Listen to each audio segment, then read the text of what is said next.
Hello and welcome to today's dramatic reading of a short story. Today's short story will be The Scholarship Jacket by Marta Salinas. We're going to give it a few minutes for some people to join up, and then we are going to start the story. We've got a couple of people already starting to join. What we want to focus on today while we are reading this text is the theme. So remember, with theme, it is what you are learning, it is what our characters are learning, and it's what our author wants us to learn. So be thinking about what is happening in this story as we are reading. Congratulations for being first again. There are 0 extra credit points or bonus points for being first. All that means that you had nothing better to do than to sit around it on your phone until 1:30, and that's why you were first. So we're going to give it about another 30 seconds, and then we are going to start reading. Again, today's text, what I want you to think about is the theme. Focus on the theme of the text. What do you learn? What do our characters learn? And what does the author want us to take away from the text? That's what we need to focus on today while we are reading The Scholarship Jacket. Big shout out to the people who have already turned theirs in today. In Princeton, I have Bryce. In Stanford, I have Jacob, Kai, Haley, and Duran. So big shout out to those people who are on top of it and already getting it done. So we're going to go ahead and begin with The Scholarship Jacket by Marta Salinas. The small Texas school that I attended carried out a tradition every year during the 8th grade graduation. A beautiful gold and green jacket, the school colors, was awarded to the class valedictorian, the student who had maintained the highest grade for 8 years. The scholarship jacket had a big gold S on the left front side, and the winner's name was written in gold letters on the pocket. My oldest sister, Rosie, had won the jacket a few years back, and I fully expected to win also. I was 14 and in the 8th grade. I had been a straight A student since the 1st grade, and the last year I had looked forward to owning the jacket. My father was a farm laborer who couldn't earn enough money to feed 8 children, so when I was 6, I was given to my grandparents to raise. We couldn't participate in sports in school because there were registration fees and uniform costs and trips out of town. So even though we were quite agile and athletic, there would never be a school jacket for us. This one, the scholarship jacket, was our only chance. In May, close to our graduation, spring fever struck and no one paid any attention in class. Instead, we stared out the windows and at each other, wanting to spend up the last few weeks of school. I despaired every time I looked in the mirror. Pencil thin, not a curve anywhere, I was called beanpole and string bean. And I knew that's what I looked like. A flat chest, no hips, and a brain. That's what I had. That really isn't much for a 14-year-old to work with, I thought, as I absent-mindedly wandered from my history class in the gym. Another hour of sweating and basketball and displaying my toothpick legs was coming up. Then I remembered my PE shorts were still in a bag under my desk where I'd forgotten them. I had to walk all the way back and get them. Coach Thompson was a real bear if anyone wasn't dressed for PE. She had said I was a good forward, and once she had even tried to talk Grandma into letting me join the team. Grandma, of course, said no. I was almost back at my classroom's door when I heard angry voices and arguing. I stopped. I didn't mean to eavesdrop. I just hesitated, not knowing what to do. I needed those shorts and I was going to be late, but I didn't want to interrupt an argument between my teachers. I recognized the voices, Mr. Schmidt, my history teacher, and Mr. Boone, my math teacher. They seemed to be arguing about me. I couldn't believe it. I still remember the shock that rooted me flat against the wall as if I were trying to blend in with the graffiti written there. I refuse to do it. I don't care who her father is. Her grades don't even begin to compare to Martha's. I won't lie or falsify records. Martha has a straight A plus average and you know it. That was Mr. Schmidt, and he sounded very angry. Mr. Boone's voice sounded calm and quiet. Look, Joanne's father is not only on the board, he owns the only store in town. We could say it was a close tie, and... The pounding in my ears drowned out the rest of the words. Sorry, I lost my spot in the thing. The pounding in my ears drowned out the rest of the words, only if a word here and there filtered through. Martha is Mexican. Resign. Won't do it. Mr. Schmidt came rushing out, luckily for me, and went down the opposite way towards the auditorium, so he didn't see me. Shaking, I waited a few minutes, and then went in and grabbed my bag and fled the room. Mr. Boone looked up when I came in, but didn't say anything. To this day, I don't remember if I got in trouble in PE for being late or how I made it through the rest of the afternoon. I went home very sad and cried into my pillow that night so grandmother wouldn't hear me. It seemed a cruel coincidence that I had overheard that conversation. The next day, when the principal called me into the office, I knew it would be what it would be about. He looked uncomfortable and unhappy. I decided I wasn't going to make it easier for him, so I looked him straight in the eye. He looked away and fidgeted with the papers on his desk. "Martha," he said, "there's been a change in policy this year regarding the scholarship jacket. As you know, it has always been free." He cleared his throat and continued. "This year, the board decided to charge $15, which still wouldn't cover the complete cost of the jacket." I stared at him in shock, and a small amount of dismay escaped my throat. I hadn't expected this. He still avoided looking in my eyes. "So if you were unable to pay the $15 for the jacket, it would be given to the next one in line." Standing with all the dignity I could muster, I said, "I'll speak to my grandfather about it, sir, and let you know tomorrow." I cried on the walk home from the bus stop.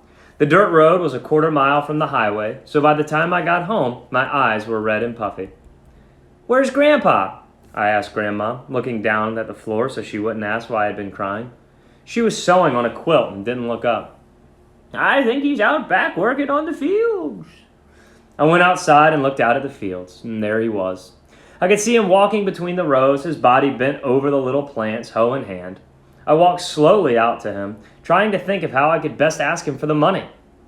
There was a cool breeze blowing and a sweet smell of mesquite in the air, but I didn't appreciate it. I kicked at a dirt clod. I wanted the jacket so much. It was so much more than just being a valedictorian and giving a little thank you speech for the jacket on graduation night. It represents 8 years of hard work and expectation. I knew I had to be honest with Grandpa. It was my only chance. He saw me and looked up. He waited for me to speak. I cleared my throat nervously and clasped my hands behind my back so he wouldn't see them shaking. "Grandpa, I have a big favor to ask you," I said in Spanish, the only language he knew. He still waited silently, and I tried again. "Grandpa, this year the principal said the scholarship jacket is not going to be free. It's going to cost $15, and I have to take the money tomorrow. Otherwise, it'll be given to someone else." The last words came out eager rush. Grandpa straightened up tiredly and leaned his chin on his hoe handle. He looked over at the field that was filled with the tiny green bean plants. I waited desperately, hoping he'd say I could have the money. He turned to me and quietly asked, "What does a scholarship jacket mean?" I answered quickly, "Maybe there was a chance. It means you've earned the right by having the highest of GPAs for 8 years, and that's why they're giving it to you." Too late, I realized the significance of my words. Grandpa knew that I understood it was not a matter of money. It wasn't that. He went back to hoeing the weeds that sprang up between the delicate little bean plants. It was a time-consuming job, and sometimes the small shoots were right next to each other. Finally, he spoke again. "Then, if you pay for it, Martha, it's not a scholarship jacket, is it? Tell your principal I will not pay the $15. I walked back to the house and locked myself in the bathroom for a long time. I was angry with my grandfather, even though I knew he was right. And I was angry with the board, whoever they were. Why did they have to change the rules right when it was my turn to win the jacket? It was a very sad and withdrawn girl who dragged into the principal's office the next day. This time, he did look me in the eyes. "What did your grandfather say?" I sat very straight in my chair. "He said to tell you he won't pay the $15. The principal muttered something I couldn't understand under his breath and walked over to the window. He stood looking outside at something. He looked bigger than usual when he stood up. He was a tall, gaunt man with gray hair, and I watched the back of his head while I waited for him to speak. "Why?" he finally asked. "Your grandfather has the money. Doesn't he own a small bean farm?" I looked at him, forcing my eyes to stay dry. "He said if I have to pay for it, then it wouldn't be a scholarship jacket," I said, and I stood up to leave. "I guess you'll just have to give it to Joanne." I hadn't meant to say that. It had just slipped out.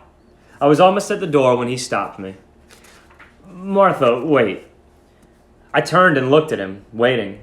What did he want now?